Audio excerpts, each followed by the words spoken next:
Shalom saudara yang dikasihi dan berkati Tuhan, jumpa lagi melalui tayangan berkat Tuhan. Hari ini tidak dapat dipungkiri bahwa dalam hidup terkadang kita mengalami yang namanya konflik.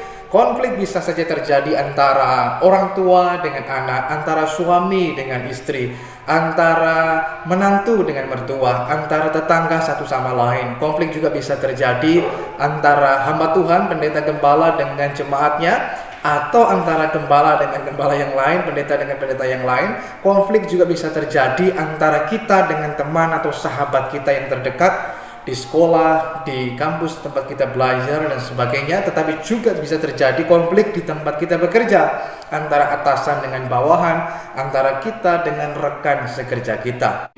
Melalui kisah dari Abram dalam Kejadian pasal yang ke-13 ayat yang pertama sampai ayatnya yang ke-18, maka kita dapat belajar bagaimana kita dapat sebisa mungkin untuk menghindari supaya konflik tidak terjadi.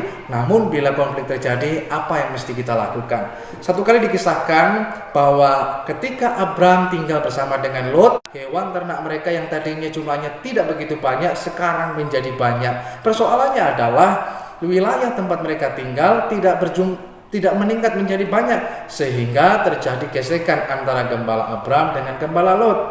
Dan kemudian hal ini terdengar di telinga Abram, dan kemudian Abram mengambil tindakan pencegahan tapi juga tindakan penyelesaian agar konflik ini tidak bertambah besar tapi langsung selesai, plus juga tidak menimbulkan masalah yang baru. Nah, saudara yang dikasihi Tuhan, bagaimana yang mesti kita lakukan dalam hidup kita? Yang pertama, sebisa mungkin dalam hidup kita untuk meminimalisir agar konflik itu tidak terjadi. Maka terus kita membangun hubungan yang baik satu dengan yang lain, menjadi orang yang mudah untuk mengampuni, menjadi orang yang menjadi sumber jawaban bagi orang yang lain, sehingga dengan demikian kita terus membangun hubungan satu dengan yang lain, makin hari makin lebih baik. Namun seandainya sekalipun mungkin kita telah meminimalisir agar konflik tidak terjadi, namun tetap terjadi, maka yang mesti kita lakukan adalah jadilah orang yang responsif, bukan reaktif. Bertindak, berbicara dengan pertimbangan, dengan fokus untuk mencari solusi yang terbaik, sehingga tidak saling melukai satu dengan yang lain, sehingga tidak terjadi perpecahan yang bisa merugikan semuanya, sehingga masalah dapat selesai dengan segala baik tanpa menimbulkan masalah-masalah yang baru lagi. Sikap reaktif itu hanya akan memperbesar masalah yang terjadi, dapat memicu masalah yang baru, karena tanpa pertimbangan-pertimbangan, hanya berdasarkan dorongan emosi sesaat saja, sekedar ceroboh, gegabah dan sebagainya. Maka hal ini tidak baik dan satu hal yang bodoh karena tanpa pertimbangan yang matang dalam hidup. Maka yang mesti juga kita lakukan, yang ketiga adalah kita belajar untuk menyelesaikan konflik yang terjadi pada sumber masalahnya, bukan pada akibatnya. Cari penyebabnya dan jangan lihat dari akibatnya, tapi cari penyebabnya. Apa sih?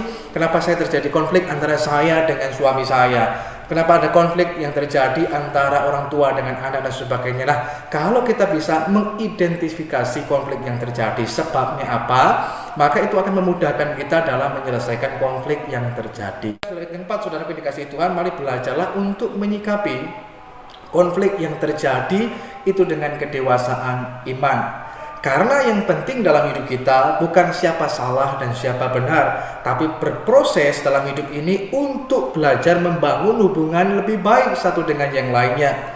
Masalahnya bukan siapa benar tapi siapa salah, tapi belajarlah untuk dapat mengusahakan damai satu dengan yang lainnya. Ini yang dilakukan Abram. Abram mengalah dan merendahkan hati agar perdamaian bisa terjadi. Jangan memberi kesempatan kepada iblis, sehingga kalau konflik itu terjadi, segera dan secepatnya diselesaikan.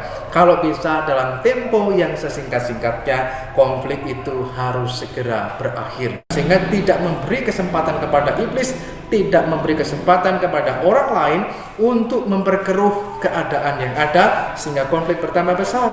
Namun segera selesaikan agar akar pahit tidak muncul. Karena kalau tidak segera diselesaikan, konflik bisa membuat kita saling melukai satu dengan yang lain, menimbulkan akar pahit yang bisa menghancurkan hubungan kita. Sebab itu saudara kasih Tuhan, belajarlah sebisa mungkin menghindari agar konflik tidak terjadi. Namun bila konflik itu terjadi, segera selesaikan agar iblis tidak mendapatkan kesempatan. Tetapi biarlah kiranya izinkan Tuhan bekerja dalam hidup kita semuanya. Tuhan Yesus memberkati kita. Haleluya.